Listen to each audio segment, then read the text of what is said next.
Can you check mine as well? Does it still appears back to front to me? Is that in order? Oh, okay, okay. It's a bit odd. Thank you. Right. Right.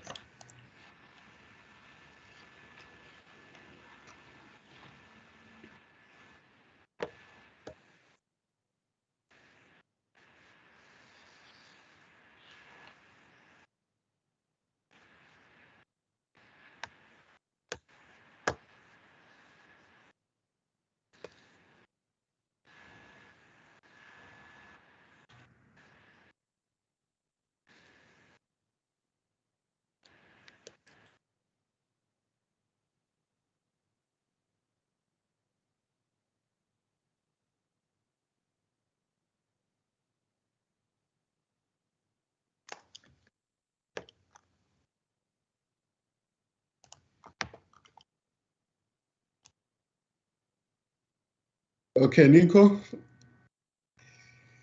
can we take off? Yes, Prof, you can take over. Okay. Good afternoon. Sanibonani, Molweni, Dimasiari, Tovela, Awisheni. We want to greet you all this afternoon for this great day, the fourth Archbishop Thabo Makgoba annual lecture hosted by the Faculty of Management and Commerce at a great university, University of Fort Hare. What a great day, what a great day. So I just want to take this time to say, let's get ready as we start with this program. In honor of those who passed on, in honor of this day, let's just have a moment of silence as we start this program.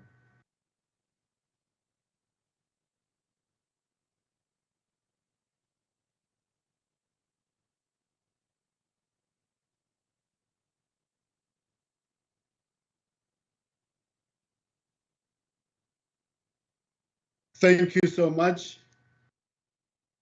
Thank you so much.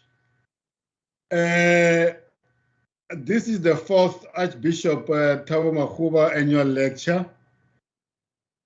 And we are so happy as a Fort Hare community that the Archbishop and the family chose this university as one of these universities to make a change in the lives of South Africans.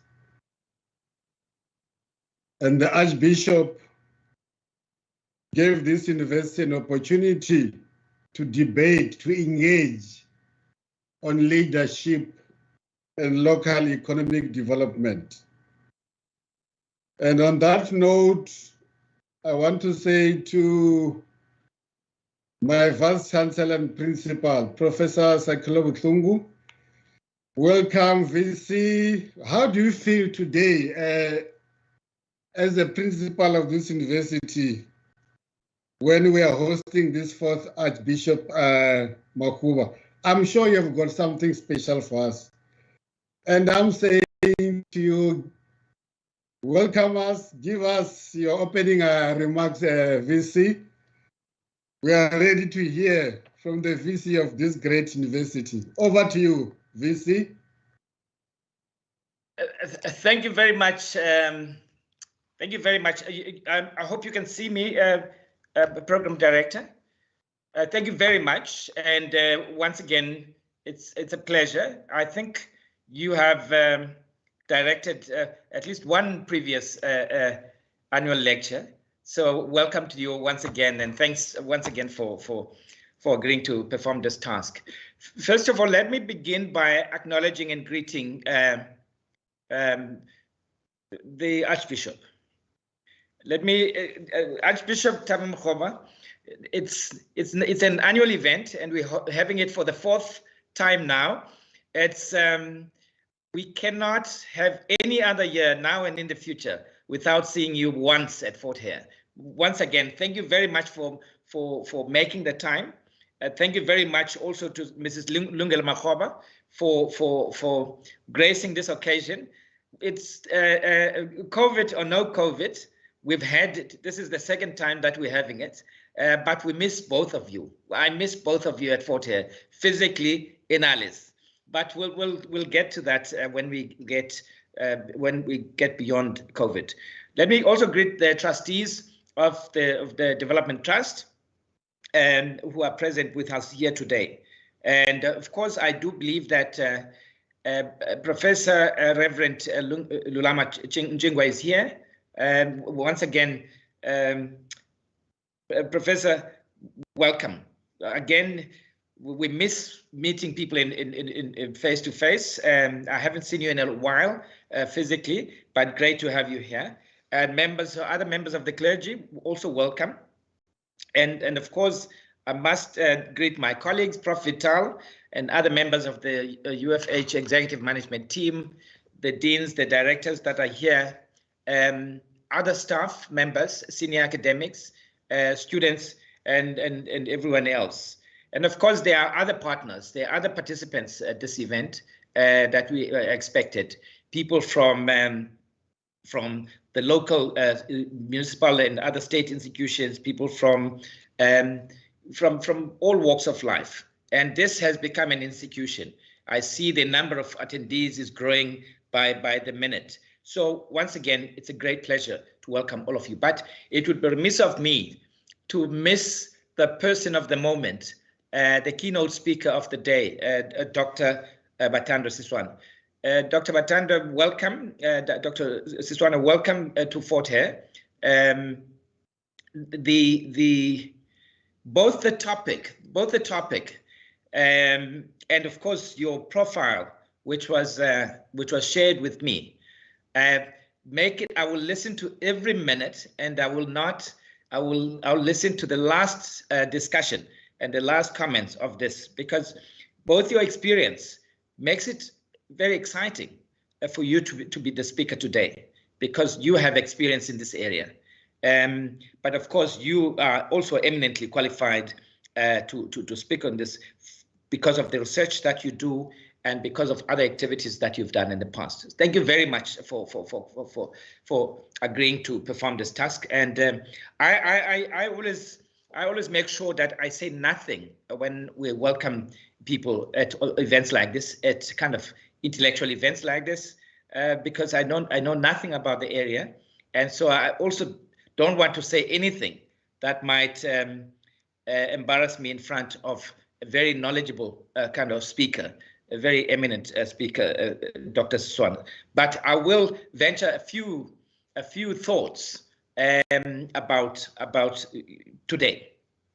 First of all, this is the 4th lecture that we've had, and it gives me pleasure, Archbishop. It gives me pleasure that the university, one of the universities you chose, and there are very few, was the University of Fort Hare, and that it started while I was here. So I feel honored to have been part of that partnership from the beginning.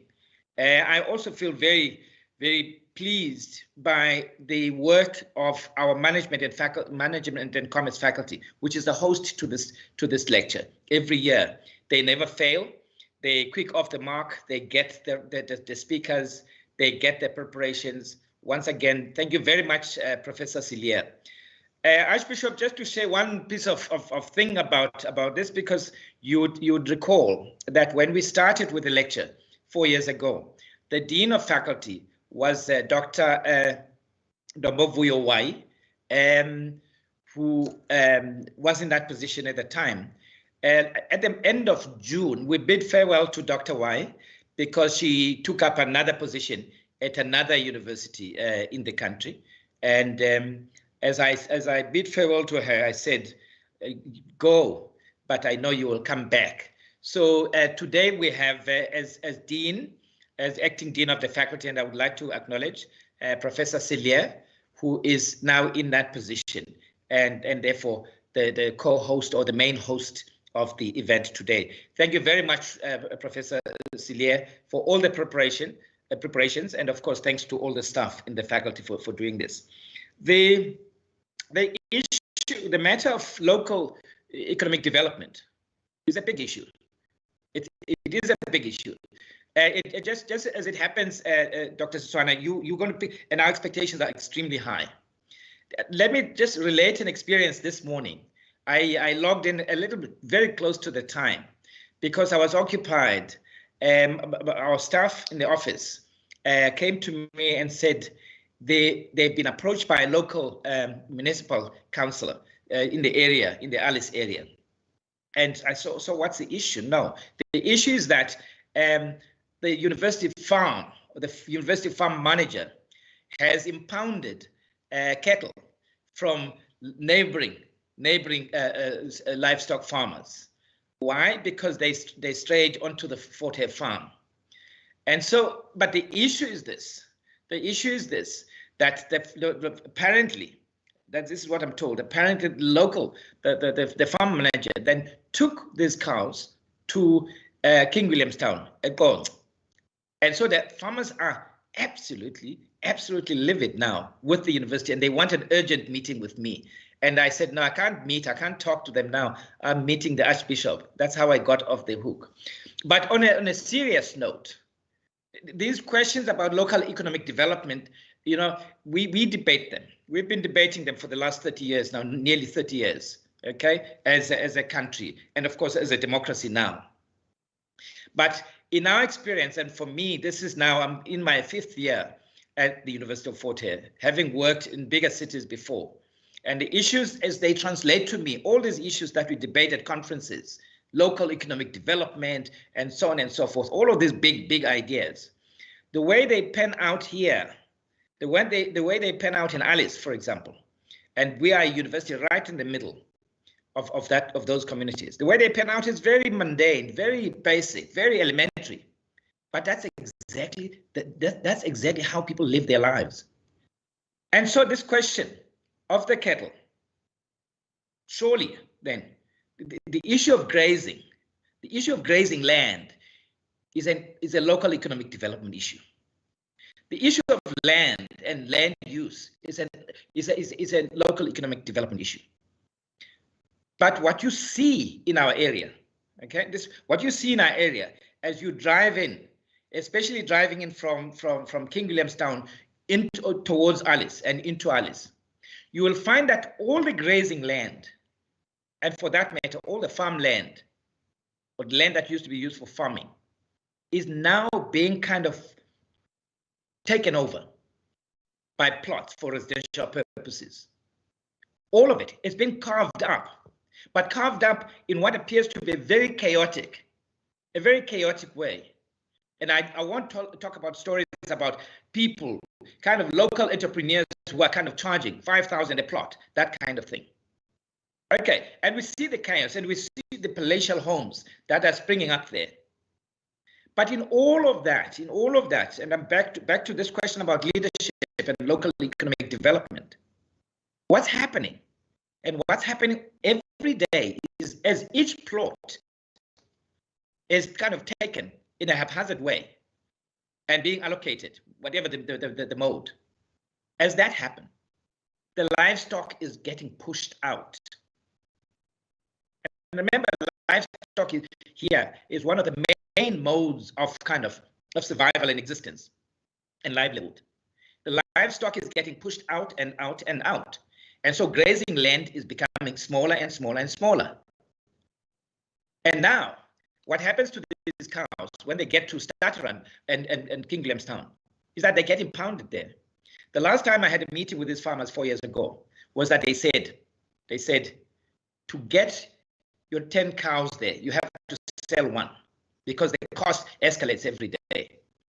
So I'm looking at leadership in that area, in those issues.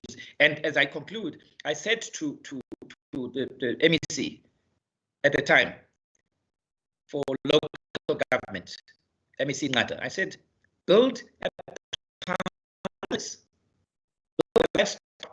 pound in Alice. It will resolve this issue. It will save the communities huge amount of money, and it will keep the peace between the University of Fort Hare and these local farmers. Thank you very much for this. And again, I look forward to the lecture. Once again, Archbishop, thank you very much. It's a great honor always to host this lecture, and we will be forever grateful. Thank you very much, Program Director.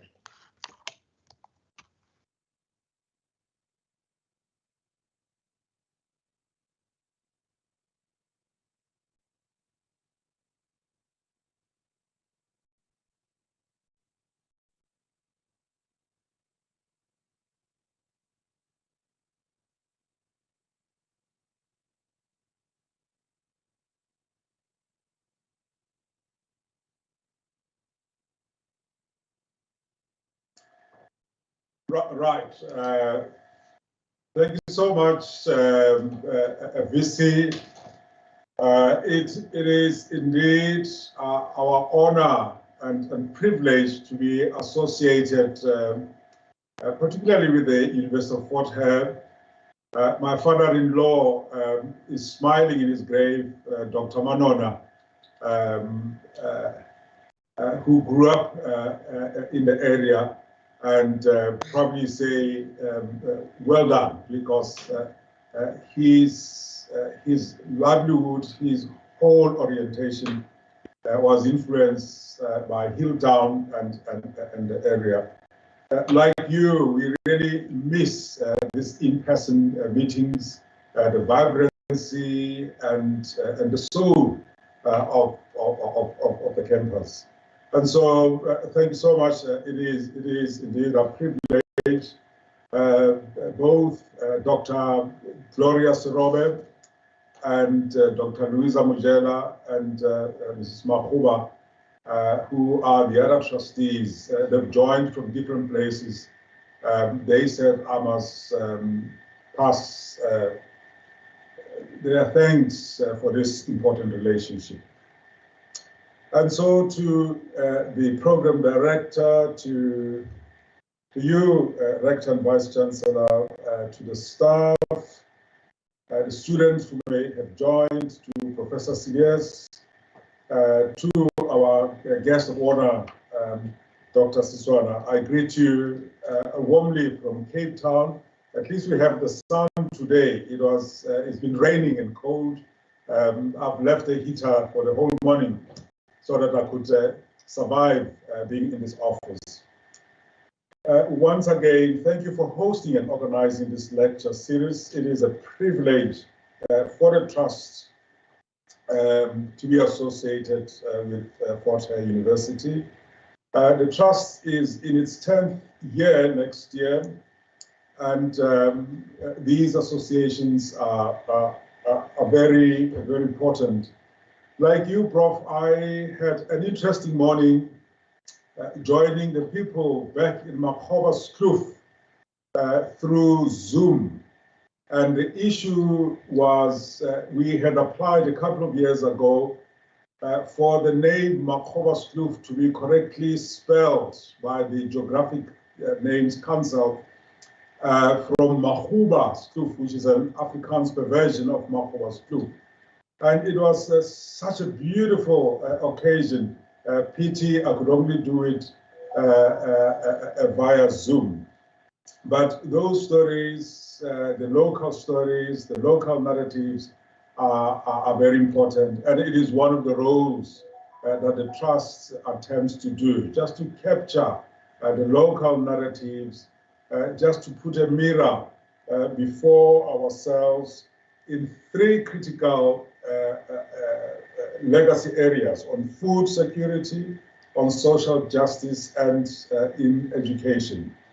And it is against that backdrop that we have asked Fort Hare to help not only the students of Fort Hare, not only the Trust, but to help South Africa to reflect deeply on leadership in local economic development, to help South Africans not to talk past each other, but to dialogue and reflect on some of these critical matters.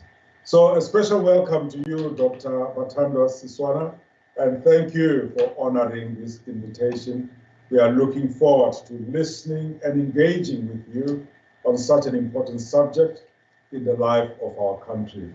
So God bless you, and as we hear and reflect upon this year's lecture. So thank you, Program Director. Thank you, Archbishop.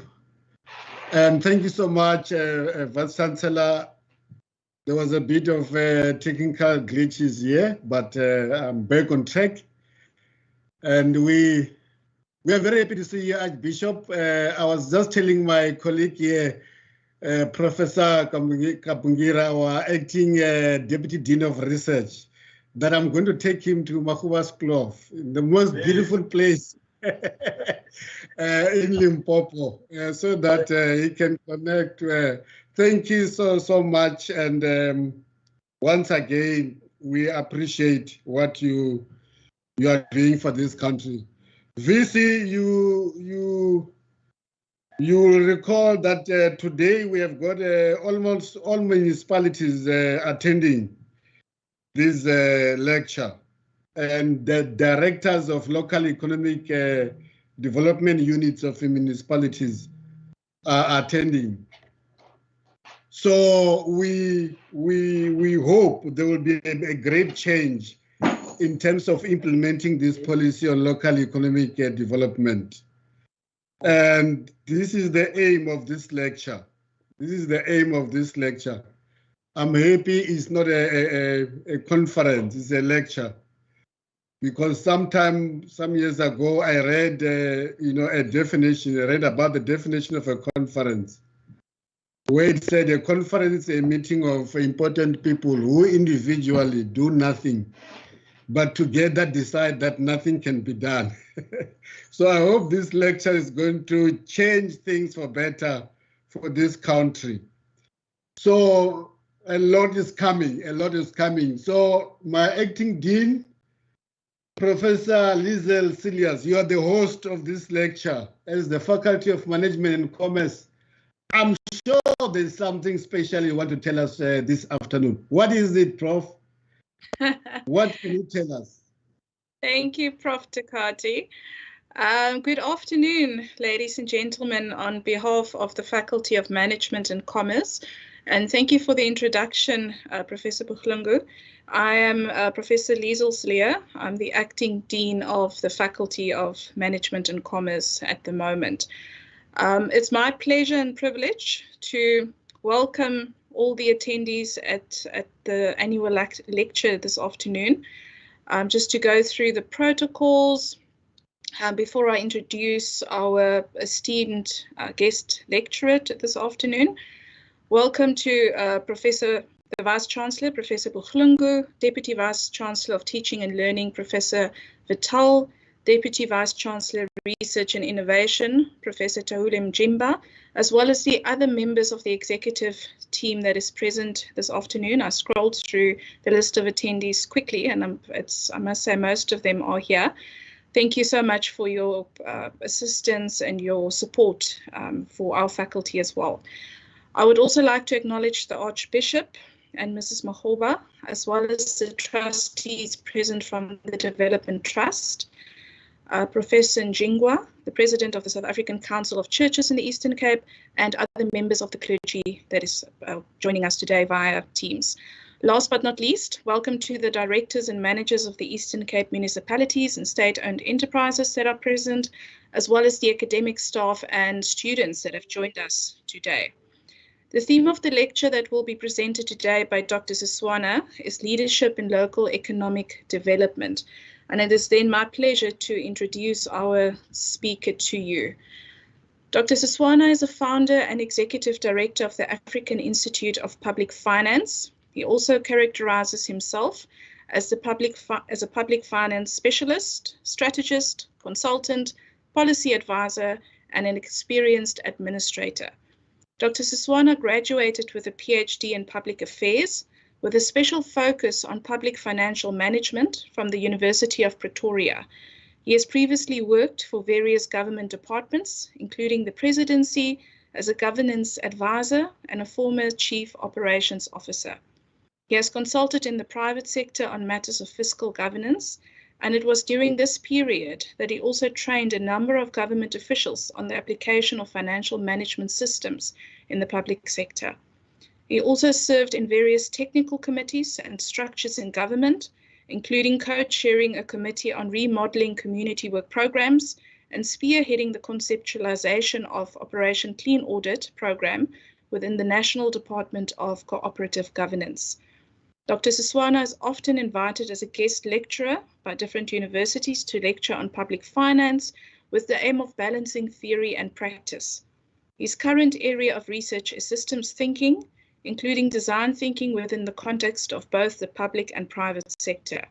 He has been appointed as an extraordinary lecturer within the School of Public Leadership at the University of Stellenbosch and is currently serving as a member of a ministerial panel committee that is investigating governance, including processes and systems within the public sector. We welcome Dr. Siswana to the University of Fort Hare today and look forward to his lecture this afternoon. Thank you, Chair, for this opportunity to introduce our speaker. Thank you so much. Before our speaker comes on, I just want to make an announcement. There are some people who are struggling to tune in. You can go on YouTube. There's a link on the chat box. There's a link on the chat box, so you can watch this lecture on YouTube. Please just go there just before our guest speaker can share with us his thoughts about leadership and the local economic development.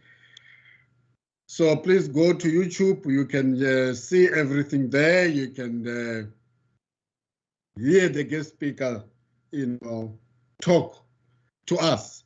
So Dr. Siswana, our guest speaker, you have been introduced. There is something special for us. We are ready. We are ready. The whole country is ready to hear from you. Over to you, sir.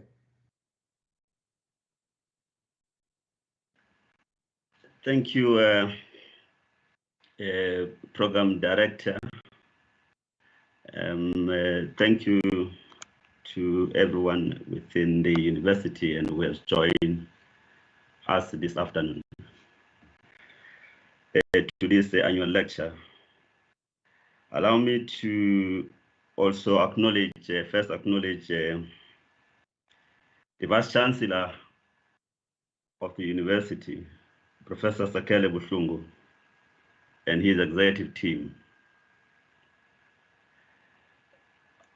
Allow me also to a special greeting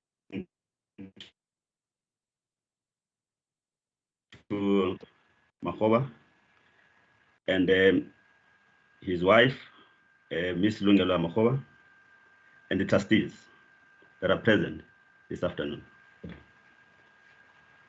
I also want to greet members of the South African Council of Churches,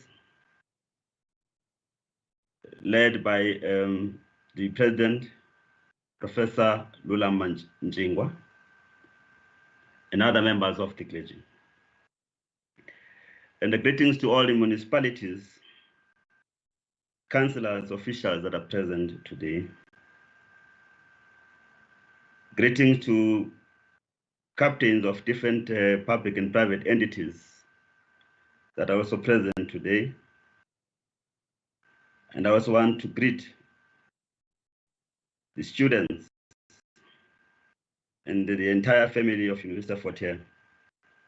And I greet everyone, ladies and gentlemen. Let me also indicate upfront that when I was invited for this lecture, I asked the organizers about the theme and their interest in terms of focus. And I was told that the choice is mine, as long as I speak within the theme. So therefore, I have looked at the work that has been done throughout these past years around local economic development projects. And I decided to have a topic of today, of course, within the theme of this annual lecture. It is indeed an important event, not only for the university, but also for the community at large within the province of the Eastern Cape. Indeed, it is also an honor for me and a privilege to be part of this discussion. Let me also introduce my topic of today, having read the literature around local economic development and engaged with different municipalities in my past life in some different departments within the public service. The topic of today, Program Director, is about re-engineering local economic development through a capable state and leadership. In my lecture, I'll try and provide a different perspectives around this issue of local economic development, because it is indeed a very important program. Yet, we still see poverty around our areas. But allow me to unpack those issues this afternoon. And I'll provide these different perspectives from different countries and different analysis from different individuals, what needs to be done and what went wrong within our country with regard to this matter.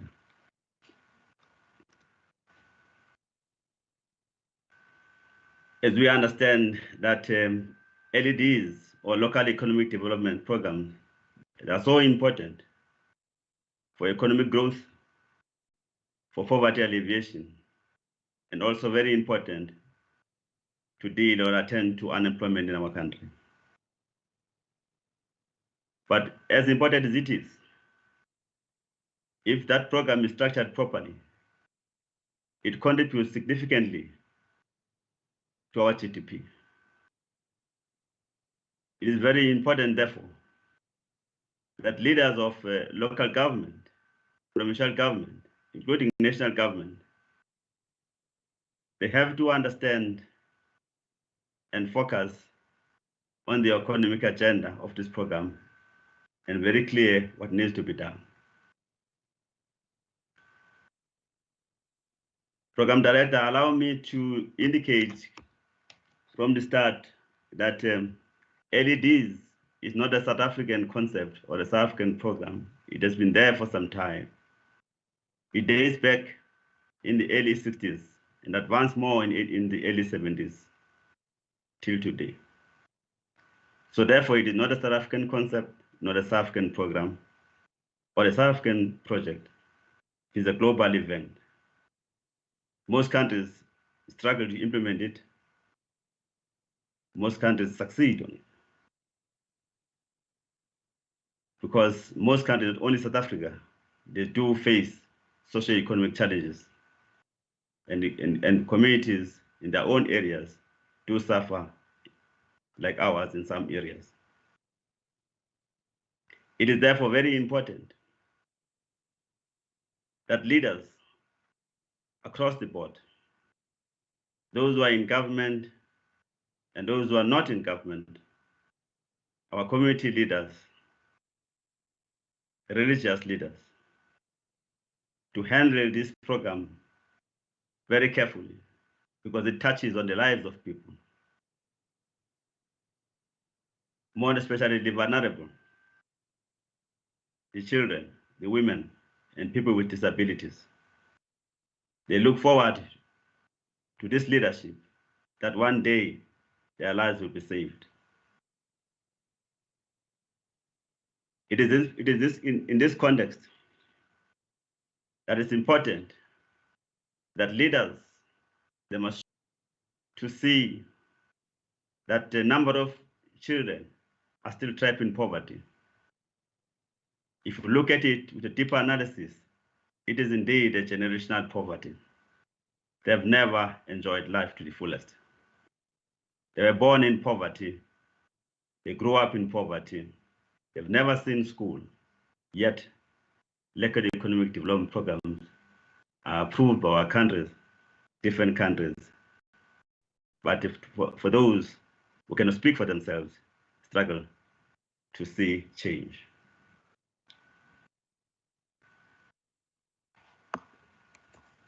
It is important also to note that most people who are exposed to this poverty, young people, and many of them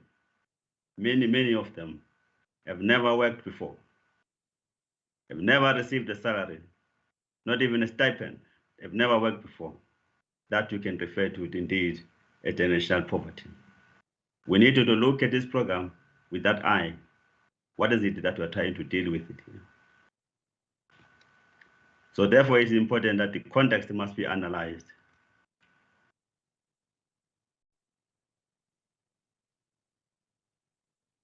Program director, and most of the time, the leaders across the world, they meet and discuss the issues related to poverty. Make or develop different strategies. Whether they discuss that within the United Nations or the African Union, they debate about these issues, representing our people. They even discuss to go further and endorse Millennium Development Goals. They go further and discuss and endorse Sustainable Development Goals, and they refer to it Agenda 2030, with the aim of the eradication of poverty, hunger, decent work, and economic growth. Yet you still see poverty in our rural areas, in our townships, in the streets, in towns, and everywhere. Yet the programs like LDDs have been approved to attend to these issues. In the context of African Union, the Union went further to adopt Agenda 2063 and link that to Sustainable Development Goals in order to attend to the same challenge of poverty. What becomes important, I give this context and analysis for the leaders of local government leaders to understand that when they're handling the national program, when you are called to lead, the bigger picture becomes important, so that you look at all the angles to solve the problems of ordinary people. They trust us. They've got hope that we will deal with these issues. They believe in us. As you go to local government elections, we must remember that they trust us. They hope that we'll deliver in all the programs that are in front of us. Therefore, LED is a good vehicle for a mechanism to deal with socio-economic challenges faced by our people. Now, it's important just to give just a brief synopsis. What is it that we're dealing with here when it comes to local economic development? If we have to re-engineer it, what are we going to deal with? What are we trying to deal with here? And what is it? It is defined by many institutions, including the United Nations, as a process by which public, business, non-government sector work collectively to create conditions for economic development. Based on this analysis, it means it is a collaborative effort to achieve a desired outcome. It therefore means, again, that every community must apply a collective approach to deal with this matter. Only one goal, with the one goal of economic development to support our people, especially the vulnerable.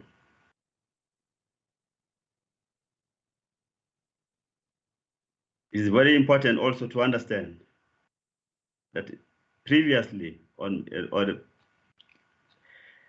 years before, a number of mistakes around this program were picked up, whether by different managers or different researchers. But all what is needed is for us, again, to look at these problems and turn them to solutions, and making sure that our people, or the problems of our people, are reduced, and also make sure that our people, mostly the young people, are involved in business activities, especially in local government. So this local economic development is a collaborative effort that all of us, we need to make sure that we look at it in that context and in that perspective.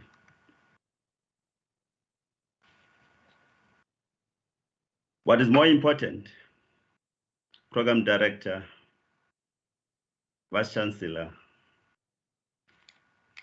the trustees of the Makgoba family, that when you look at this very important, very valuable program, we must make sure that we introduce or we promote very deep understanding that young people or the vulnerable people, all of them are involved in a more, not just a more collaborative approach, but for us as leaders, to make sure that they are trained properly so that they get involved in business activities and they become business or technology people around their communities. And many times that these people are not trained enough to deal with some of these challenges. Let me briefly outline the principles around LEDs. What are the key principles around the LEDs? It's meant to promote equitable and sustainable economic growth. It must promote multi-stakeholder partnership. It must be understood that is indeed an engine of employment and growth. So for the economy to prosper, there must be good governance and leadership that promotes accountability and transparency. And good governance must cut across the political spectrum and the economic structure of the economy. These principles are very critical. They are very critical because they outline, they set the agenda that we need to make sure that we promote equity. It is not for certain individuals. This program is for everyone. It must be applied through partnership. But what is more important, that leaders must be accountable, must be transparent about their activities in front of people when we are developing this program. But what is more important, again, what are the preconditions for local economic development? For it to survive, for it to grow, for it to move at a very desirable, at a desirable level. What is critical? What is it that we must do as leaders? Local economic development will struggle to move to a higher level if there's a weak value system within a community. Leaders must make sure that they build a very strong value system to avoid any tendency or a destructive tendency within a community. We must build leaders too. Leaders must understand the community culture and the population dynamics. Who are you leading? Communities of today are different of communities of yesterday. It is the nature of human beings. So leaders must make sure their eyes are on the ball, understand their communities very well. Economic development can only take place in a secured and a stable environment. But who's supposed to do that? Leaders must make sure that they provide a security, a stable environment. Even identify if there's new culture that is emerging. It's the response of a leader to do so. And all sectors within that community must be fit for purpose.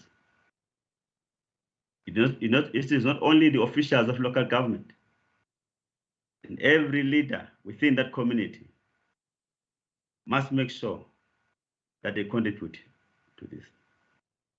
Indeed, it's a community-driven program, and leaders must show character at all times and discipline. And channels of communication must be open to all. Every leader in that community must be aware of the goal that's to be achieved. And that goal is the economic development of that community or of our country. What becomes problematic, even internationally, is sometimes the concept of LEDs not understood properly. And the application of it, most of the time, goes to a different direction. It is therefore the leaders to understand this concept. What does it mean? And we'll deal with that throughout this lecture. But let me first deal with two main virtues for LEDs.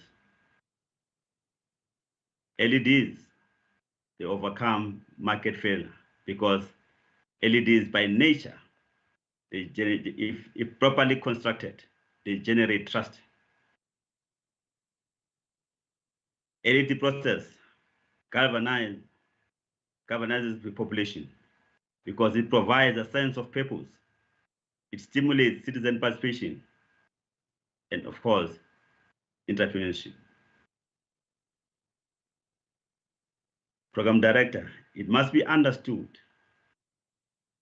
LED, if it's structured properly, it is an appropriate process for creating suitable conditions for sustainable employment, small and medium enterprise, creation of and growth, and promotes human development and decent work. It is this goal and these virtues that must be understood before the LED is implemented. Let me refer to some issues that I refer to as factors of production in the context of how to grow on the growth of SMMEs. It is important to sing out this aspect because during LED process, these some issues are either ignored or misunderstood. No growth will take place if there is no enough or unavailability of human resources. A municipality, some of them, given this task, but they have no capacity to implement the program. It also must be understood around these factors of production that the legal and the fiscal regulation must be understood by everyone. The legal framework in the South African context, LEDs are regulated by law or a policy framework. And I will talk that when I talk about South African context. That legal framework, that fiscal regulation, in the case of South Africa, it's important to understand the implication of not acting within the law. In some situations, that the people look at the law, or in the case of Municipal Finance Management Act, and decide to ignore it when they have to act within it. They ignore the Systems Act. They have to work within it. You cannot ignore the legal framework. It is also very important that for these SMEs to grow, expose them, or have access to credit and access to technology. If all these issues that I've mentioned are not analyzed and implemented properly, it is unlikely for SMEs to grow, even LED program to prosper. In the South African context, let me just highlight a few things that are very critical. It is important to start by saying LEDs in our context, LEDs are regulated. Section 152 of the Constitution outlines the objectives of local government. And it says, objective of local government is to promote social and economic development. And that LEDs in general, they fit well there. And Section 153 of the Constitution says a municipality must structure and manage its administration and budgeting and planning processes to give priority to community needs. Municipal Systems Act of 2000 as amended, also we are directed municipalities to incorporate IDP processes and local economic development. Lastly, the white paper on local government makes reference to developmental approach to local government. And all these prescripts, they become critical, especially Section 152. It is a constitutional mandate for local government to do so, to promote social and economic development. And failure to do that, or to structure everything around that, not only non-conformance with the Act or with the Constitution, is also delaying and undermining the aspirations of our people. These are not just prescripts. These are not just policy instruments, but these are tools for change. The onus is on role players and community leaders in making sure before they start engaging on LEDs to look at the task at hand and look at the legal framework. What is it saying? What is it saying about what needs to be done? It is therefore very important that leaders are very clear what needs to be done, what needs to happen around LEDs. Of course, it is the application of theory. What becomes also very important is the relationship between the three spheres of government, or what they refer to intergovernmental relations, or cooperative governance. LEDs will not flourish if there's no relationship between the three spheres of government. The LEDs will not flourish if there's no relationship, province and municipalities. So therefore, that collaboration, that partnership becomes very important. Let me share with you a study conducted by SALGA on the same matter in 2010, when they identified that there were systemic problems around LEDs. SALGA looked and analyzed almost all the municipalities, and they came with findings. And I chose few to illustrate the point and challenges faced by LEDs and the leadership thereof. The first finding was that there was no common understanding on the role of LEDs and processes. The second finding is that a poor working relationship between provinces, districts, and local municipalities. The third finding by SALGA said inability to define LED strategy within IDP process.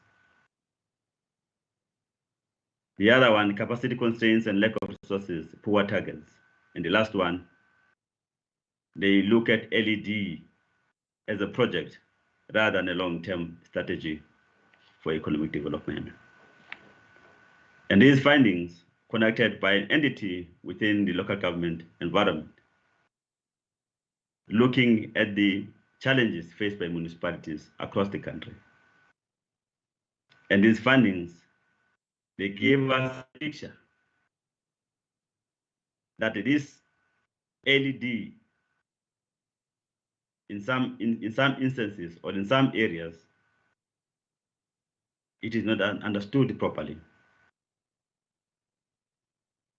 And not understanding it properly, it has got a negative effect on people. The question is, who is not understanding? The people that will lead or the leader? As I said earlier on, that LEDs by nature is a collaborative process.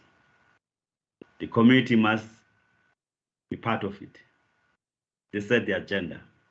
They contribute to the program. They contribute to the structure of it. They contribute to how it's going to be implemented, the LED program. So what has gone wrong here? And these are the challenges that were identified by SALGA. Let me also reflect briefly. It is clear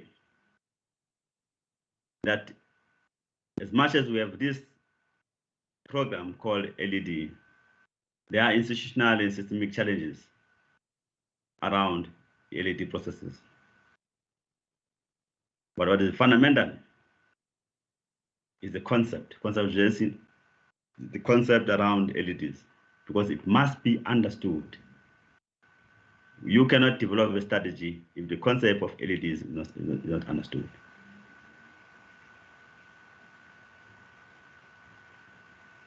But let me remind you that earlier on, I spoke about the preconditions for LED.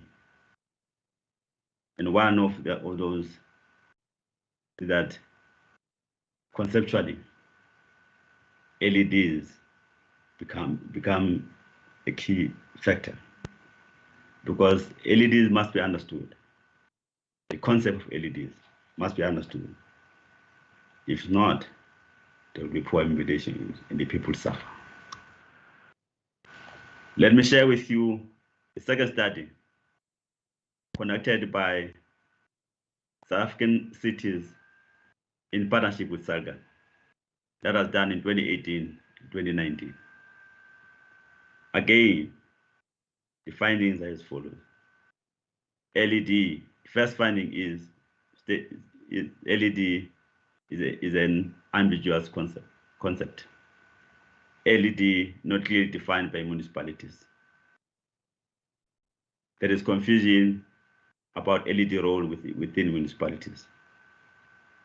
Another finding is that around this strategy, there is poor economic analysis. As a result, it undermines the state of the economy within a municipality. The last finding is LED capacity constraints and resources. These questions are critical because they remember that they were part of the process initially. But when it comes to implementation, there's a little bit of difference, which is not in their favor. It is therefore becoming important that leaders become transparent and accountable for the things that they do on a daily basis. When there's a change, go back to the masses and tell them that there is a change, rather than running with the program, ignoring the aspirations and the views of ordinary people. When I reflect to these two studies, it is clear that the issue of LEDs has got systemic challenges indeed. Again, very clear from the IGR or intergovernmental relations perspective that the players need to engage more than we do currently. What is also very critical is the application of theory or the application of the concept of LEDs. It is not a South African problem. If we read literature about LEDs in other countries, some countries, they struggle. And the struggle or the problem is not around, sometimes not just the concept, but how we engage with communities. When they elect us, they sign a social contract with us. When they elect their councillors, everybody else, indeed, they sign a social contract. It is that contract that forces engagement and clarity when there's no clarity. They demand leadership when they cannot see the future. And those, unfortunately, those are poor people. The study also talks about social capacity constraints in municipalities. Of course, in social design. In most cases, that this program doesn't flourish at all in some municipalities because it's how some municipalities are designed. It's just how the capacity for them to deliver. It must be understood if a municipality cannot perform its task, it is indeed a violation of the Constitution.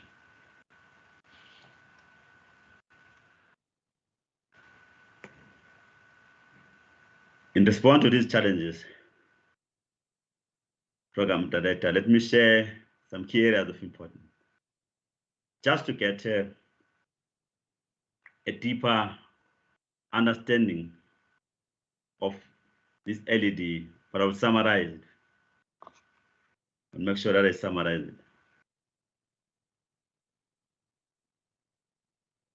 LED, that local, that LED by nature, it takes place at a local level, local economic development. Let me analyze local part. It simply means that LED involves building economic strength of local area by optimizing local resources and capacity. And the primary driving forces are communities, villagers, municipalities as a collective.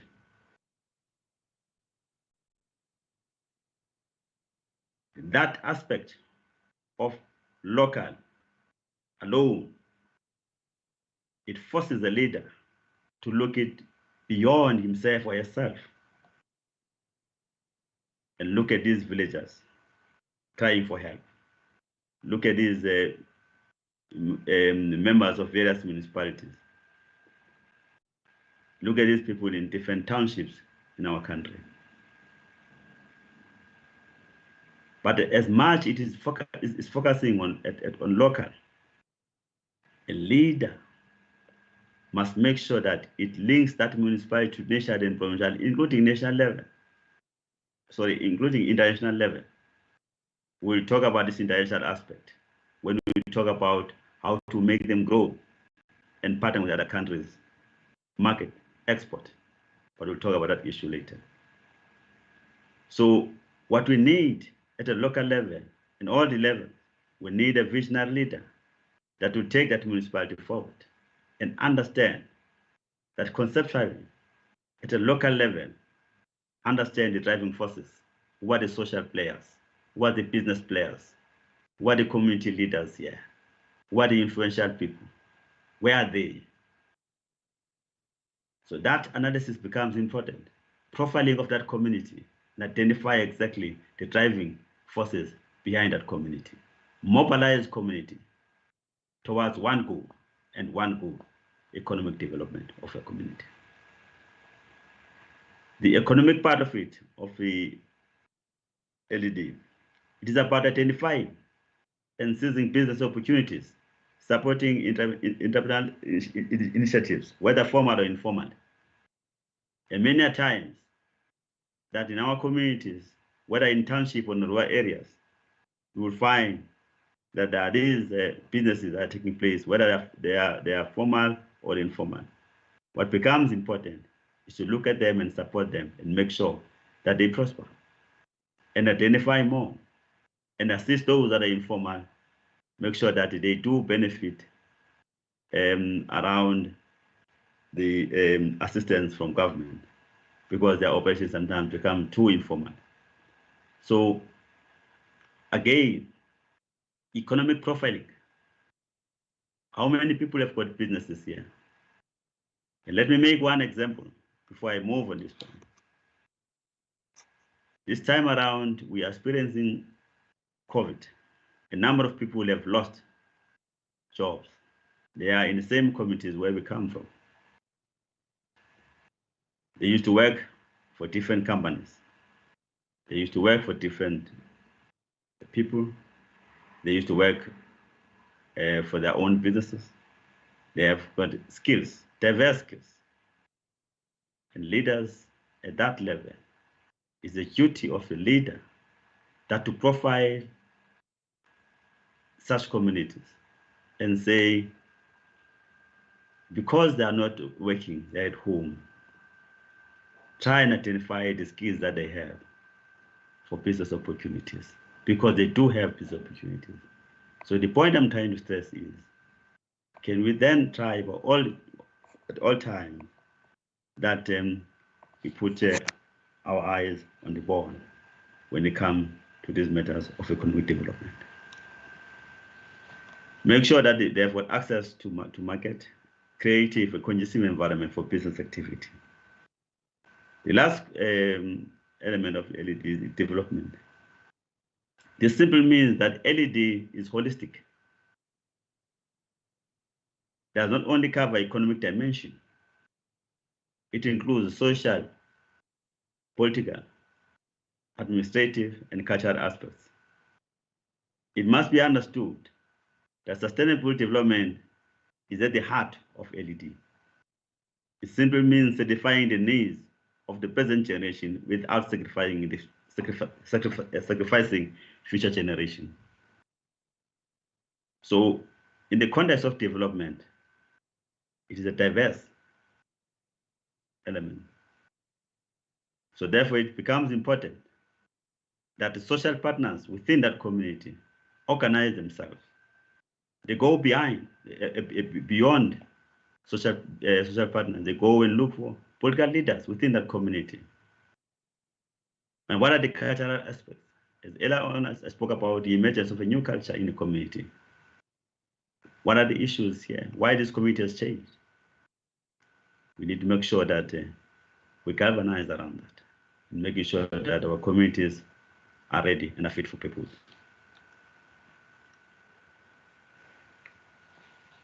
The point that I also wanted to stress again is the role of academic institutions as social structures, as entities. part of this process, of this journey, whether through training or academic lectures, but there must be a role that should be played by academic institutions to support government programs. Because I strongly believe that the universities and as social partners and those who live in those communities are able to engage and provide a solid foundation in analyzing the socio-economic ills, including root causes in our communities, and bring about a solution. So academic institutions have that role too, to engage with other social partners. But we must also remember that before we became students, we were and still community leaders or committee members. Let me illustrate a point here of this engagement. And I'm saying this thing because it is the purpose of that is to advance and ensure that public governance is restored and is advanced through engagement of different role players for the benefit of our communities. But let me illustrate another point, that University of Fort Hare, the campus at Bishop, is under Ward 43. In that University of Fort Hare, there is a councillor there who is responsible for that area in making sure that all the issues are dealt with. University of Fort Hare in Alice is under Ward 6, led by a councillor. The question that is critical that I want to ask, or a rhetoric question, that in that environment, these leaders are surrounded by the infrastructure that is critical for economic development, surrounded by institution of higher learning, the legislature, administrative arm of government of the Eastern Cape. Therefore, the question is, have we opened up the room for engagement to advance the socio-economic development? It's a two-way process, whether it comes from the councillors themselves or it comes from the university, but that engagement becomes critical, and the focus is on the communities that we serve. Our communities, as I just explained, they have these institutions, but these institutions that are there, they are there to advance the will of the people. And that will now, or that issue now, is around economic development. What strategies can you put in place to assist the communities around these two wards, Ward 43 and Ward 6?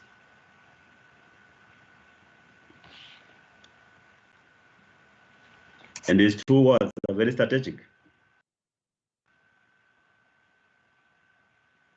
So therefore, the strategic engagement becomes more important to advance public governance and to create a conducive environment for socio-economic development. As social partners, as I said before we became students, we come from a particular society, particular community. It is in this context that the role of leadership becomes critical, not only focusing on what we need to do to advance the will of the people, even if it is during difficult times. It must also be understood that public administration has evolved. It is now outcome-based or focusing on outcomes, and governance becomes the key or central. So a collaborative approach becomes crucial with the visionary leadership. So it's up to the universities, in order to advance this whole issue of local economic development, maybe to look at from another angle and say our contribution will be establishment of various schools, whether the School of Governance or the School of Business School, to produce a solid and trained and capable leader, and that will deliver services to people. And that collaboration is about one goal: economic development for our people. So what type of leadership we need in advancing that goal? We need leaders with foresight, with long-term planning, whether it's 30 years or 50 years from now. We must remember that the generation of yesterday contributed to the generation of today. It is the duty of generation of today to contribute to generation to come. So LEDs cannot be a project-based, or to apply a project-based approach.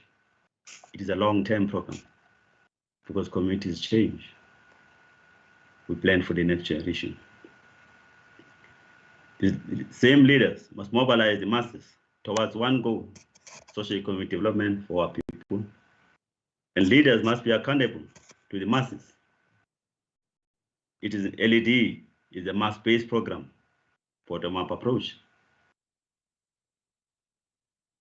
The studies that were conducted by 2 entities clearly showed that it is that disjunction between communities and leaders in one way or another.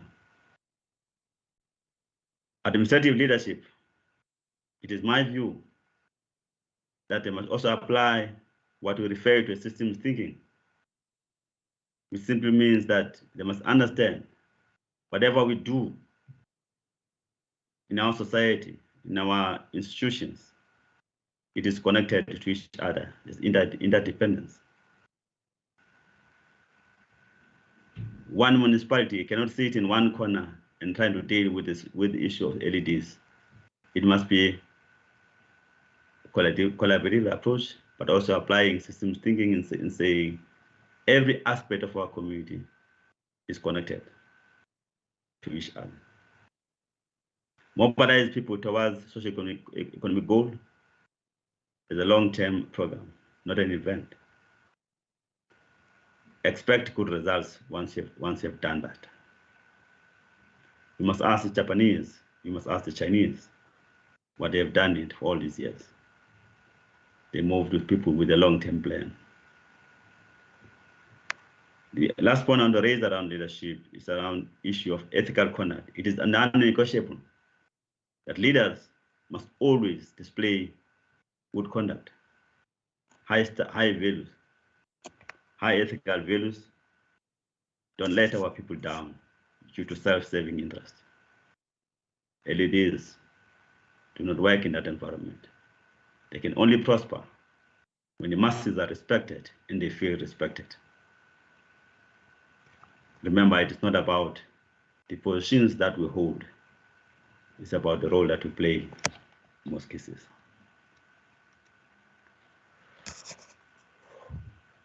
Program director, let me share and advise what needs to be done now,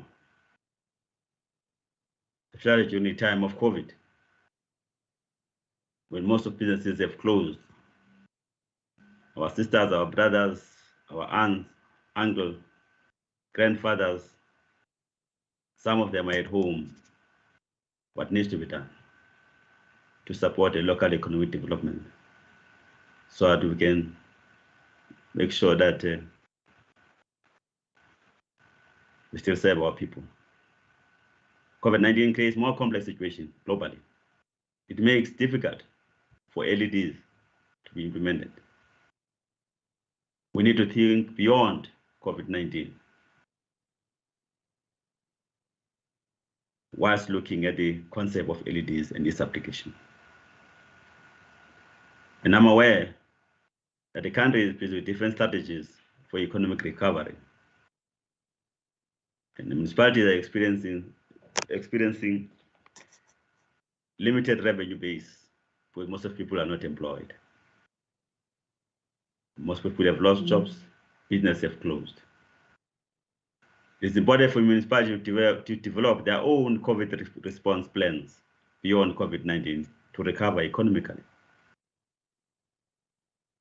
It is important to look at the environment where you are. In some cases, in the Eastern Cape, I know that most of people are involved in agriculture. So therefore it becomes important that to look at the agricultural economy for rural economy, so those people can survive too. It is very important not to ignore or undermine the value that need to be played by cooperatives across the country, especially on agrarian projects, and link that to agro-processing with food economy. Our people have to make sure that they're active using agriculture to think beyond COVID-19. In most cases, and I'm aware that there is a program or a model that has been introduced, district development model. Its aim is to coordinate economic resources in all spheres of government. That program is critical. It must be supported only if we collaborate with all the spheres of government, including provinces and local municipalities, in making sure that that collaboration results to economic growth. It is very important, program director, to make one example, maybe illustrate one point that I had at some time that it was shared with the province, and I want to revisit today. I am aware that in the area of Makgoba local municipality in Butterworth, before 1994, there was an area or industrial zone in Butterworth where there were quite a number of firms that were there. There were also some of the firms that were in an area called Timbaza. It's very important to revisit that. Manufacturing industry becomes critical during this time and beyond COVID. So therefore, it's important that we relook at those projects in support of local economic development. But of course, various partners at national, including working with the Department of Trade and Industry in order to deal with these matters. The other issue that is very critical, that must be visited, is the issue of the ocean economy. I am aware that this matter is a matter that the government is discussing, but the question is, who's going to benefit out of this? And I'm saying that young people in their own areas, they should be trained around the issue of ocean economy, especially in introduction of fish farming and processing. It is not correct that people in their own areas, especially in rural areas, they become spectators, and those who've got capacity and everything else and resources, they come and fish and leave ordinary people, and they become spectators in their own environment. It is up to government both the province and municipalities to protect young people, train them so that they themselves become fishers. They've got the fishing rights, they process the food, and also the market is there. So it's important that we get closer to young people and get trained for now and for tomorrow. Same applies to horticulture. Young people can be partners with other countries, and I'm aware that Kenya is very good when it comes to the horticulture business. It's very important that we should not be shy, that we identify land. That will make sure that we started those businesses and partner with other countries. Look at the regulatory framework so that we can deal with these issues. Again, technology, startup initiatives. Young people are very good in technology. Let's introduce them, small businesses, to attend to these issues, so that our people and young people in particular get involved in the mainstream of our economy. As I conclude, Program Director, may I say it is not too late to tighten the loose spots towards re-engineering the LED program. We can do a lot. We can still fix this program. Challenges that have been identified, they can be resolved. All what is needed is the social partners to gather together for one goal, and that goal is the economic development of our people. Through IGR mechanisms, collaborative and engagement approach towards this new chapter is important for the sake of our people. We can use all these structures to revisit LED and discuss all these issues, challenges, and resolve them. We can use MinMeg or use Unimeg and SAGA to discuss these matters. There are various forums to discuss these matters. And I call upon all the leaders present here, captains of different industries, academics, students, community leaders, to jealously protect our people, especially the vulnerable, the youth, women, children, people with disabilities.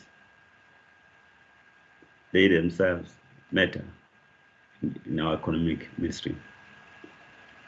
Programs like this, LEDs, they need leaders who look after them, support them, and they themselves say at a particular time, indeed, we have achieved our goal. Let me remind that, remember, it is not about the position, our positions, but the role and unquestionable character towards people. People matter. Let's focus on what needs to happen, what needs to be done. I thank you. God bless Africa and her people. Thank you so much. Thank you, Dr. Watanda. Thank you so much. You identified the problem statement, you analyzed the issues, and you gave us recommendations. That was powerful. You indeed told us that leadership is not status, it's not position. Leadership is service. You know, people should be known as leaders, not because of the position they have, but because of what they do. That should show that they are leaders. So thank you so much for that presentation.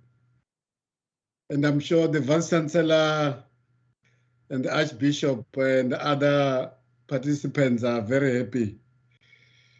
And it's time now for us to engage you.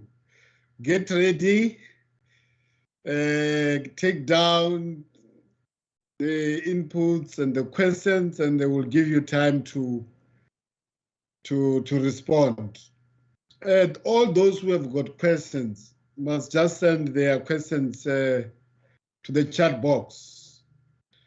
I've got Professor Kapugira, who is acting Deputy Dean of Research and the chair of this event, who is going to look at all the questions from the chat box, and then we'll communicate. We will send them to you, Dr. Batana. Just get ready.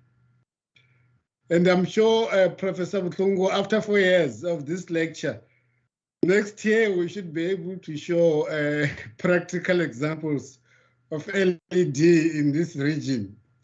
Maybe we should have, you know, some projects that should show that we have been participating in this lecture for 4 years. So, Prof. Kapungira, please check your chat box if there are some people with questions, and we will direct them to our guest speaker. Professor Celius, as a faculty, I think we need to champion this LED in this province and in the country. And I'm happy that there are LED managers, directors from our municipalities in the province and other areas. So as a faculty of management and commerce, we build leaders, we develop business people. So let's see how, you know, this LED can be implemented. That is the main aim of this lecture, to engage us, to make sure that we implement it practically. Prof, any?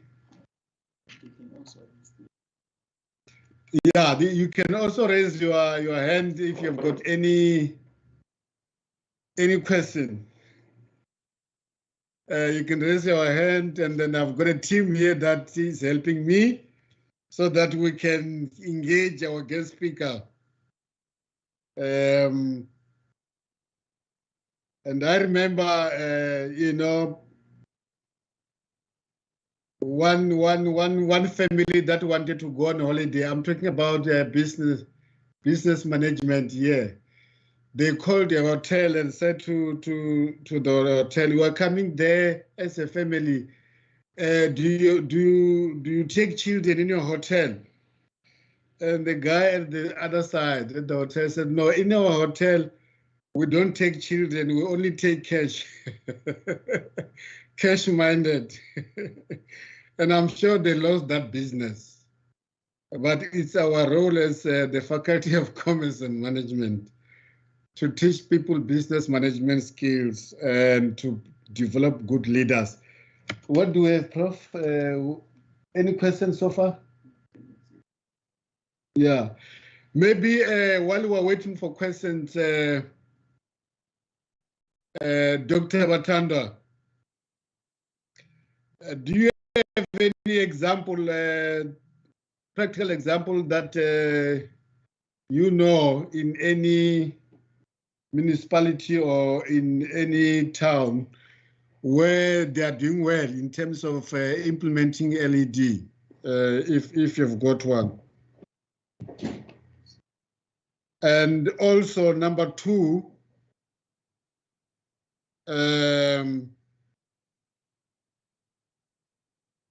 somebody wants to know your thoughts on establishing the program of LED at UFH. You talked about the role of university. What thoughts do you have? And then the other question, yeah, I think so far those other questions. I'm not sure if because I know my Vice Chancellor is very compassionate, he has got a passion about LED.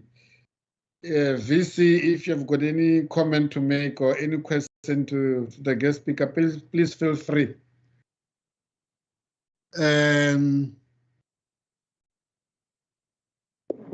Professor Chinyamrundi, you want to pose a question as well? Prof, can you unmute yourself and say something?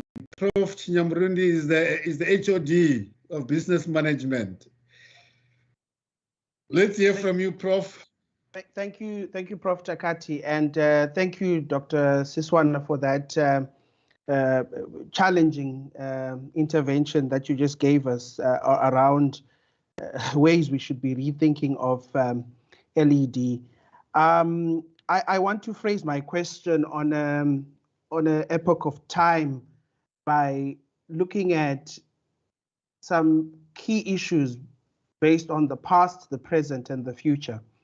The first would be a question to you around the past, in that much of what our LED practitioners are expected to be doing is to be charting a future trajectory, while at the same time they are contending with historical legacy issues that are found in municipalities. For instance, I often find it very difficult to imagine that some people think by changing the name of a municipality,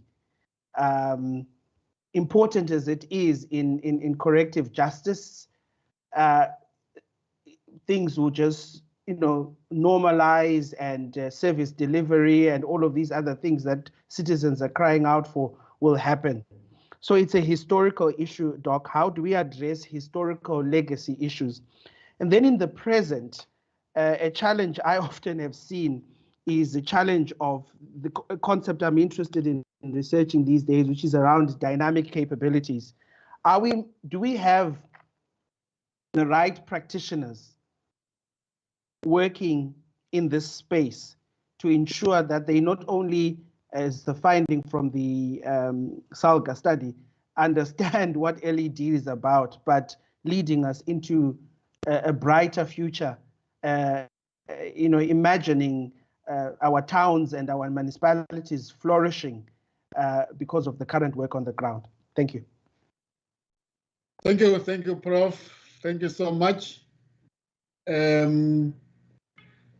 Dr. Abatanda, I think for this round, the ball is in your court. Over to you, Doc.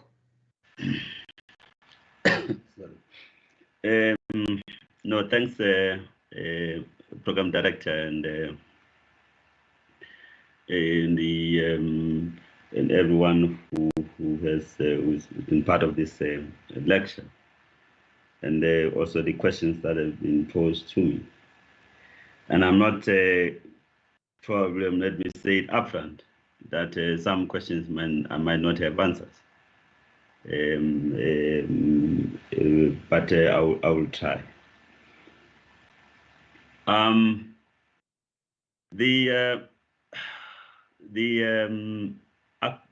I think the issue about the past, as we all know our past, I will not go there because we know our past.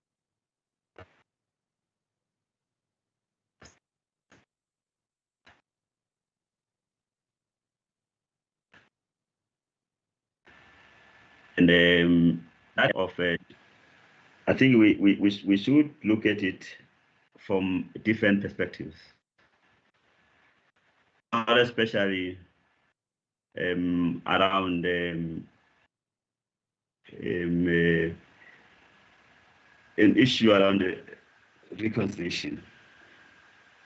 In some municipalities, there are a number of reasons why they have to change names.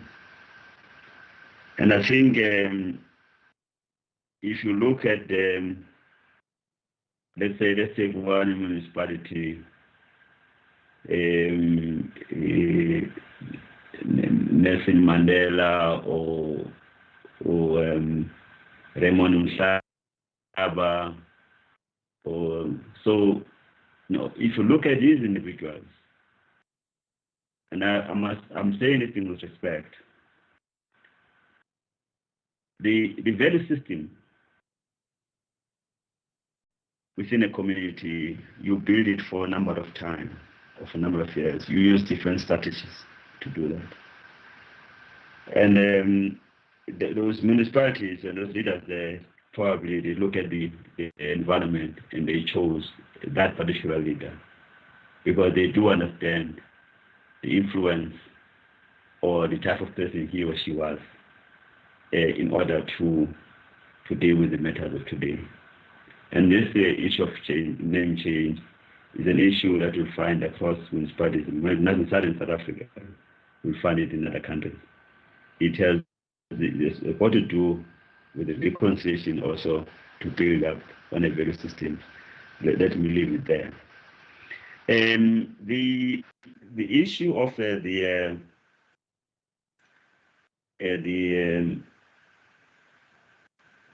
capabilities within the municipalities or within departments.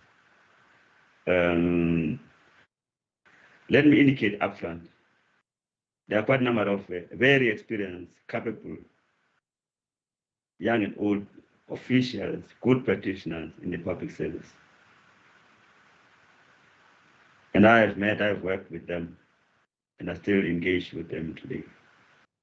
What becomes critical is the ability to manage change, is the ability to deal with issues and challenges that are facing our communities. How do you change the gear? How do you use your experience to deal with those issues? A municipality in the Eastern Cape that is doing well, what is it that you can learn from that municipality to manage other service delivery issues of another municipality? The sense of collaboration, the ability to engage, which I spoke about earlier on in my lecture. So some of the things are not technical. It's got to do with the character and approach of the task at hand. So it's got nothing to do with the technical abilities of individual. It's got to do in how you manage change, how you dissect the environment, how you deal with change. Of course, there might be technical here and there, but be able to say, we are moving in this direction. There's something wrong with this program. It's got nothing to do with you as an individual. It's got to do with the population dynamics, the expectations of people, local leadership, local environment, emerging culture, and those are soft issues. So as leaders, our eyes must be on the ball to monitor the situation. There's nothing technical sometimes. It's got to do with the type of leader, with the task at hand. With regard to, is there any municipality? No, I haven't done. I read reports. I haven't visited any municipality to observe and say indeed this LED here is working. So maybe the practitioners that are there will probably share more around that. All I know is that there are some challenges that we need to attend to. And when I raise these challenges, I raise them so that we all know these challenges and discuss them collectively and solve them. This is our country, and these are our problems. Collectively, we can deal with these issues. As individuals, we've got a responsibility to deal with these challenges. And these are challenges that you'll find it in other countries, as I indicated. There are some of the countries that still face the same problem. Let me make one example. In a small community of 200 people that have been there in the past, you know everyone in that community. You know the culture of that community very well. You know each and every person in that community. When you discuss LED with them, they do understand it. Or they did understand it when you explained it, maybe, let's say 5 years ago. You visit the same community today. The same community has got different perspectives. Totally different views, a new culture that you've never seen before. And the value system is very weak. And then you have to look around and say what went wrong here. That's the type of leadership that we need to have. When you are a leader in that community, whether you're a councillor or what, you must make a stand of that community and say, I was born here. I knew everyone 20 years ago, and I still know a number of people here. But now there's something that is not going well. And that you must identify and resolve. Because human beings by nature, they evolve. But now, because of the expectations and eagerness for some of them, not eagerness, but expectations for them for something, but they're not getting it. Because at some point, they were promised that there will be a project on a farming project, for example. But then something else came with not that farming project, something else came. So did you consult them? So why do you so you know in one way or another you indirectly develop a new culture in your community through the lack of accountability and transparency. Another example is a community that you know very well, that this community of mine, about 200 people or 300. Everyone in that community, you know, not everyone, let's say 40% of that community, young people, they've never worked before, never in their life. And then as a leader of that community, you introduce something like, let's say, for example, you engage with them and say, no, I will bring this facility, knitting facility or whatever for economic growth in that particular community. But not everyone else is agreed with that. The question is that you'll find that in most cases that the facility that we brought in that community, let's say it costs you 5 billion. A community that has never worked before, and they see that 5 billion project in front of them,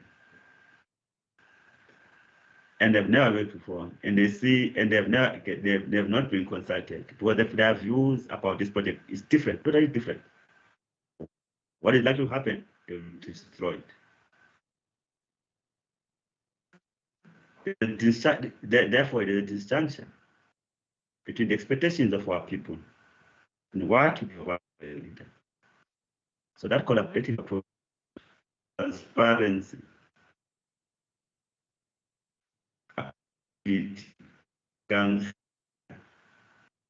so that they understand, they move with you. So there's no negative emerging culture that will develop and undermine the projects that will be for them. So that's it. I went further with my answer and my apology.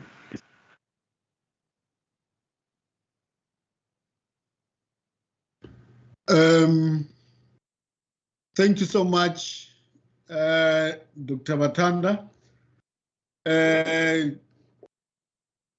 Get ready for the last round of questions.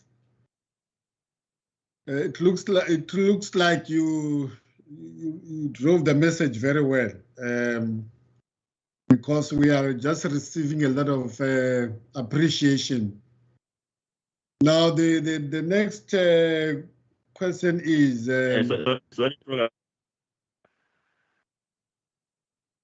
Yes, Doc.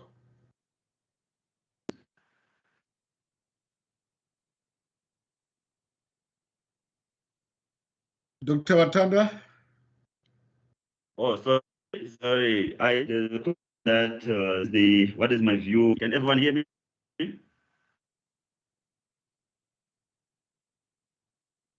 Hello. You are sort of fading away. We are losing you. You can hear you now. Can you repeat what you have been saying?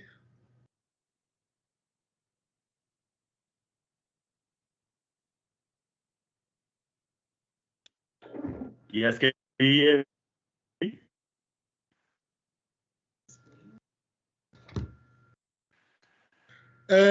We are not hearing you. I'm not sure if others are hearing you, but I'm not hearing you. Okay. Can you hear me? Everyone hear me? Yeah.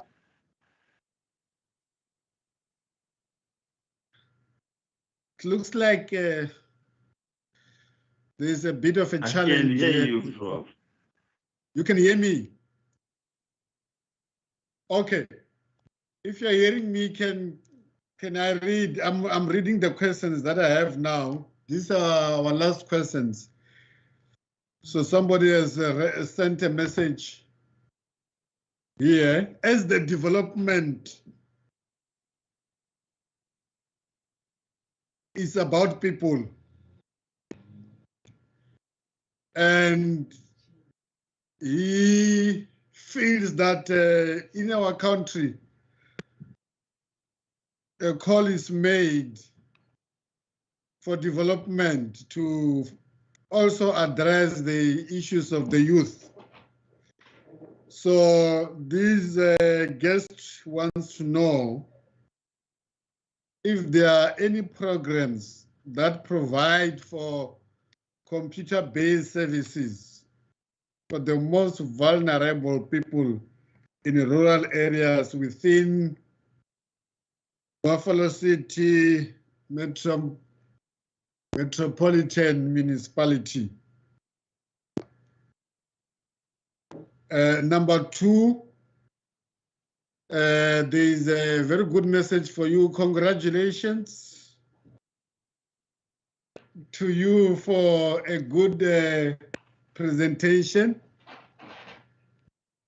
And the organizers, this guest is congratulating the organizers and the guest speaker. And this guest is saying that you were spot on the matter of promoting equity across the board, and also on the issue of ocean economy. So he wants to know more about ocean economy. How does one ensure equity and equitable participation across the board, having regard the fact that the vast majority of local areas are inland? Is it an implicit assumption that even those in inland communities will be trained to go to the sea? Fish farming might not be too practical given the problem of availability of water and so on. What advice do you have? Those are two questions that I have so far. And this is our last session. Dr. Sichwana, did you get the questions?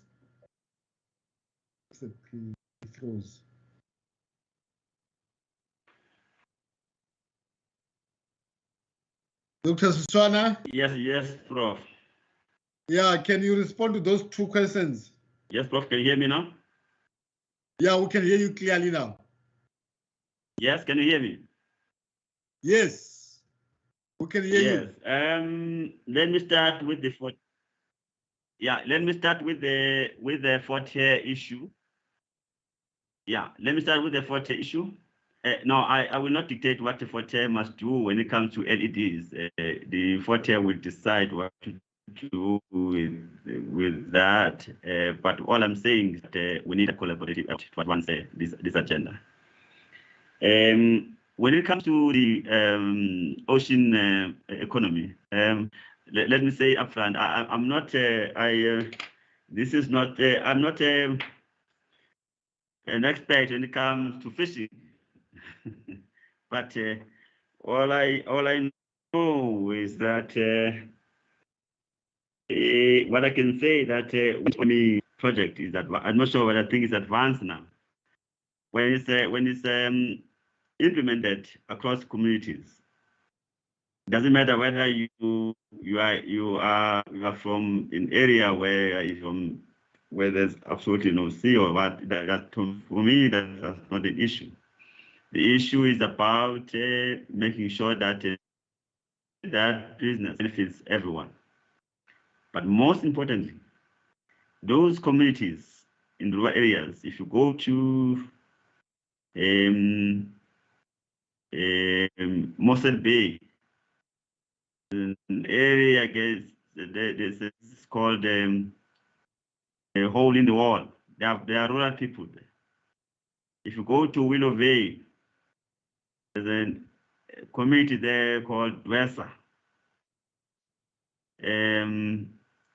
Kaimau, and everywhere else. Those areas, West Coast, all those areas, there are communities there. It cannot be, or it's not correct, that you will see same people, yet the community is not benefiting. That those communities must be trained, must benefit. These are indigenous people. They've been there. They know how to. All they don't have is the skill to do it professionally. They need to be trained, to be registered, and introduced to fishing farming, which I'm not an expert on it, but I know that is happening, so that they can process that they can process that food or whatever they get out of that process, and then they're able to market it. It will be very interesting that we know in this country that we have got a processing center in Eliode. We have got another processing center somewhere in Ituja or Willow Bay, and it's done by rural people, trained by this government through LED program. That will be very interesting. It will be very interesting too that we introduce young people to horticulture. They start planting flowers, and export those flowers to other countries. And we can get discussion with Kenya. We can get experts from Kenya to train our people how to do that, and we partner with the Kenya, and then the business of flowers grow. There are also a number of people who are if you go to Cape Town, there are a number of people who are also good in this business. So there are so many people who can train young people to prosper. So fishing for food security, but also the horticulture for our businesses, and that business is growing across the world. And what we need to do is to support young people to grow that business. So when you are designing a project for LED, you should look at the projects that will benefit that community for a longer period, not for today, but for the next generation, and so that in future we can say these LEDs across the country, they can learn from each other and see develop a best practice across the country, because they might not move at one speed at the same time, but the one or two municipalities where a business is going very well. Same applies to the issues around the business around the IT or ICT. I think your guest says that how can it be done in areas? It's a question of collaboration. Same thing. You engage with a municipality. The municipality will engage with different role players, including the department of communications, and say in this municipality or in this 5 or 3 rural areas, the challenge that we have is ICT. We need ABCD. We need computers. We need internet. We need this and that and that, and then that can be discussed and finalized through collaboration with other LED program works very well if the relationship between national, provincial, and local government works very well, and the profiling of the community and the skills that are needed, that will work very well. So share this idea with the municipality that where you are, or with the councillor where you are, and then discuss this matter and put these plans in place. Train our people, capacitate them to be the agents of change in our communities, and South Africa will prosper. Thank you.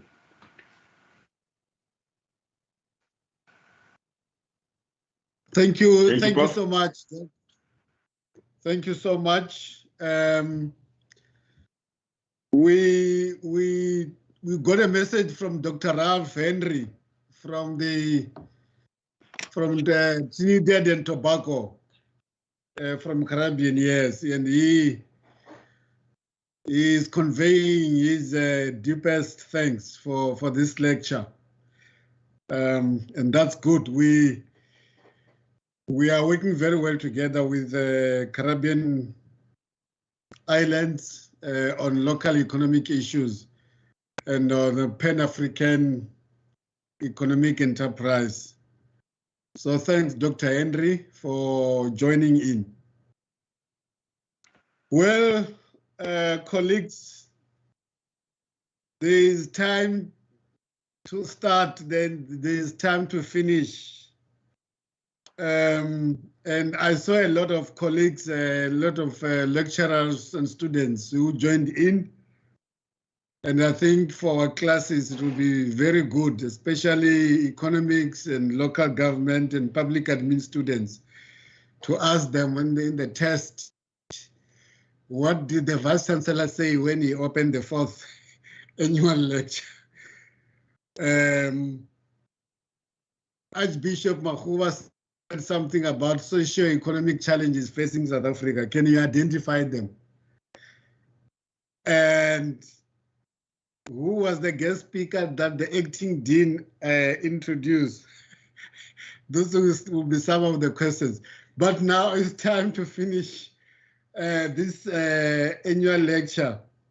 There's no better person than the Deputy Vice Chancellor for Teaching and Learning, Professor Vital. What do you have for us? Do we need to continue, or you want to give us a vote of thanks? We are in your hands. We want to hear from our DVC, Teaching and Learning. Over to you, Prof. Hi, good afternoon, everyone. Yes, it's my task to do a vote of thanks. Program Director, do you think we're ready to proceed with the vote of thanks? Yeah, I get the feeling. Yes, I get the feeling you would like to continue. Yes, I think it just shows what an interesting and thought-provoking discussion this has been. A very timely, a very relevant topic, and with a lot to digest and think about. So first of all, let me start by thanking you, Program Director, for managing us so well for this afternoon. And I want to really thank Archbishop Thabo Makgoba and his wife, Mrs. Makgoba, and the Makgoba Development Trustees and Trust for bringing us together every year. As the Vice Chancellor said, this is the 4th time, and I think it's really an afternoon lecture that brings us together to learn and reflect and think about very, very topical and important issues. So to our speaker, Dr. Batandwa Siswana, thank you for this talk. You can see from the comments how much it has been appreciated. This lecture on leadership in local economic development. In fact, when you were using this acronym LED, on a lighter note, it made me think of the LED is also used with reference to a globe, energy-saving globe, and I thought you've really shone the light on such an important topic, and you approached it in such a multifaceted way. As you were talking, I was imagining if we were able to do even half of what you have analyzed and provided strategies for us to implement, we would. I was daydreaming about the university town of Alice in 10 or 20 or 30 years from today, and the University of Fort Hare, Buffalo City precinct, what it would look like if we were really able to make these partnerships and collaborations that you have advocated work. But that's just for us to, I think you've given us a lot to think about, and maybe a lot to think about doing into the future. So thank you very much for this very interesting, informative, and just really a critical lecture that brought key things into sharp relief for all of us. So to the Vice Chancellor, who has always made sure that we have these lectures each year, Prof. Shlungu, thank you. All the management, executive committee members who are here, the extended management committee, and just all the students and staff of the university who are here. Let me also use this opportunity to express a special word of thanks to Professor Cilliers as the Acting Dean of the Faculty of Management and Commerce, who has made sure that everything has taken place as it should, and to the ICT department and the institutional advancement and all the different members who have ensured that the technology and all the small parts of making this event happen smoothly and happen in the way that it has. And then let me thank the many, many guests that we have here, members of the South African Council of Churches, members from all the Eastern Cape municipalities, the local economic directors, managers, council members, as well as our guests from business and industry and various organizations. We thank you for giving of your time and participating in this afternoon's lecture. On behalf of the University of Fort Hare and the Archbishop Makgoba and Makgoba Development Trust, we thank you very much for this very fruitful afternoon that we've had. Thank you, Program Director. May I hand over to you. Thank you, DVC. I thought you were gonna send us coffee and tea through. Where is coffee and tea, DVC? Let's hope, Prof. Takata, next year we will be able to have coffee and tea.